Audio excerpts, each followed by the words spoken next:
गोरखपुर में मुख्यमंत्री योगी आदित्यनाथ ने शुक्रवार को राप्ती नदी में गिरने वाले नालों के प्राकृतिक विधि फाइटोरेमेडिएशन तकनीकी से जल शोधन की 2,70,00,000 रुपए की नगर निगम की परियोजना का शुभारंभ किया।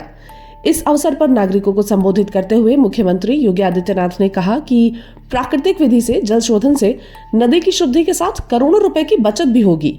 इसमें ना तो बिजली का खर्च आएगा और ना ही मेंटेनेंस का। मुख्यमंत्री ने कहा कि गोरखपुर में राप्ती नदी अविरल एवं निर्मल रहे, उसका जल स्वच्छ एवं सुंदर रहे, इसके लिए जो भी प्रयास नगर निगम ने किया है वो सराहनीय है। ये बहुत बड़ा काम हुआ है। यह कार्य उर्वरता और जीवन को बचाने के लिए हुआ है।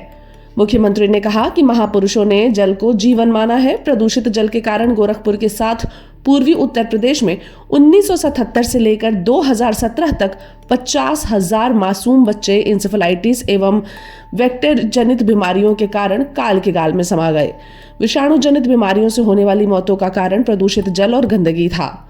मुख्यमंत्री योगी आदित्यनाथ ने कहा कि प्रधानमंत्री नरेंद्र मोदी की प्रेरणा से स्वच्छ भारत मिशन पूरे देश में लागू हुआ।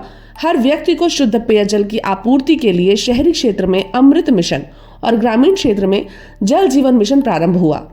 हर घर नल योजना के माध्यम से घर घर तक शुद्ध पेयजल उपलब्ध कराने का कार्य भी किया गया। मुख्यमंत्री योगी आदित्यनाथ ने कहा कि आज नमामि गंगे परियोजना के बाद प्रधानमंत्री नरेंद्र मोदी की प्रेरणा से नदी संस्कृति को बचाने का कार्य प्रारंभ किया गया है। आज उसका परिणाम है कि दुनिया का सबसे बड़ा धार्मिक व आध्यात्मिक समागम उत्तर प्रदेश की धरती प्रयागराज में मां गंगा, यमुना और सरस्वती की त्रिवेणी पर महाकुंभ के रूप में 13 जनवरी से 26 फरवरी तक होने जा रहा है। उन्होंने कहा कि गोरखपुर में भी हमारी सभ्यता एवं संस्कृति नदी के तट पर बसी है। गोरखपुर राप्ती नदी व रोहिन नदी के तट पर बसा है। जो नदी हमारी सभ्यता व संस्कृति की जननी है, उसे शुद्ध करने का कार्य किया जा रहा है। उन्होंने कहा कि इस विधि को और भी अच्छे ढंग से आगे बढ़ा सकते हैं। यह सतत विकास का एक मॉडल है। इसको हम हर नल के साथ जोड़ सकते हैं। उन्होंने कहा कि सभी ड्रेनेज और सीवर से जुड़े हुए जितने भी नाले हैं उन सबको इसी रूप में आगे बढ़ाने का कार्य करेंगे तो एक प्राकृतिक मॉडल के माध्यम से कम खर्चे में बेहतर परिणाम देकर जीवन की सबसे बुनियादी आवश्यकता जल की शुद्धता को बनाए रखने में हम सफल हो पाएंगे। इस अवसर पर महापौर डॉक्टर मंगलेश श्रीवास्तव, विधायक ग्रामीण विपिन सिंह, महानगर अध्यक्ष राजेश गुप्ता सहित अन्य लोग मौजूद रहे। यह दो प्रकार से, एक तो प्रकृति को बचाने के लिए, दूसरा जीवन को बचाने के लिए। हमारे महापुरुषों ने हमेशा कहा है कि जल ही जीवन है और जल ही जीवन है। इससे ज्यादा महत्व कौन समझ सकता है? जो पूर्वी उत्तर प्रदेश के लोग देख रहे हैं, समझ रहे हैं। प्रदूषित जल के कारण गोरखपुर और पूर्वी उत्तर प्रदेश के लोगों ने 1977 से लेकर 2017 तक 50,000 से अधिक मासूम बच्चों को दम तोड़ते हुए देखा है। इंसेफेलाइटिस के नाम पर, अन्य वेक्टर बॉर्न डिजीज के नाम पर। इन विषाणु जनित बीमारियों के कारण होने वाली मौत का कारण प्रदूषित जल था, गंदगी थी। कैमरा नीचे हुआ देखिए। हम सब आभारी हैं पहले प्रधानमंत्री मोदी जी के, जिनकी प्रेरणा से स्वच्छ भारत मिशन पूरे देश के अंदर लागू हुआ। हर व्यक्ति को शुद्ध पेयजल की आपूर्ति करनी है। इसके लिए भी शहरी क्षेत्र में अमृत मिशन और ग्रामीण क्षेत्र में जल जीवन मिशन प्रारंभ हुआ।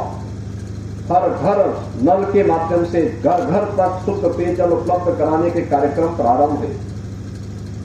लेकिन अब जो हमारे पास जल है यह शुद्ध रहे, इसके लिए हमने नदियों पे ध्यान नहीं दिया, तालाब और पोखरों पर ध्यान नहीं दिया। जहां आप देखो, जिस नदी को देखो प्रदूषित है, जिस तालाब को देखो प्रदूषित है। कहीं गांव का पानी उड़ेल दिया गया, कहीं पे शहर का पूरा ड्रेनेज और सीवर को उड़ेल दिया गया। जिन नदियों का जल अमृत तुल्य हुआ करता था वहां से बदबू आने लग गई। लेकिन आज नमामि गंगे परियोजना के बाद प्रधानमंत्री मोदी जी की पहल ने नदी संस्कृति को बचाने का जो पहल प्रारंभ किया था, आज उसका परिणाम है कि दुनिया का सबसे बड़ा धार्मिक और आध्यात्मिक समागम उत्तर प्रदेश की धरती में मां गंगा और यमुना सरस्वती की त्रिवेणी में प्रयागराज की धरती पर 13 जनवरी से 26 फरवरी के बीच में होने जा रहा है। कि जो प्राकृतिक विधि से अगर पानी का शोधन हम कर सके तो उसकी कॉस्ट भी, उसकी लागत भी बहुत कम हो जाएगी और जो बिजली का खर्चा होता है वो भी बिल्कुल शून्य हो जाता है और उसी क्रम में जो डेली का मेंटेनेंस, जो नित्य प्रति उसमें खर्चे होते हैं उसका भी बहुत अल्पीकरण हो जाता है। तो ऐसे में आप ये देखें, आपके सामने ये चार्ट भी लगा हुआ है कि जो है प्रति एमएलडी जो है एसटीपी से 4 करोड़ रुपए लगते हैं, जबकि इसमें 2.7 लाख में ही काम चल जाता है। तो आपका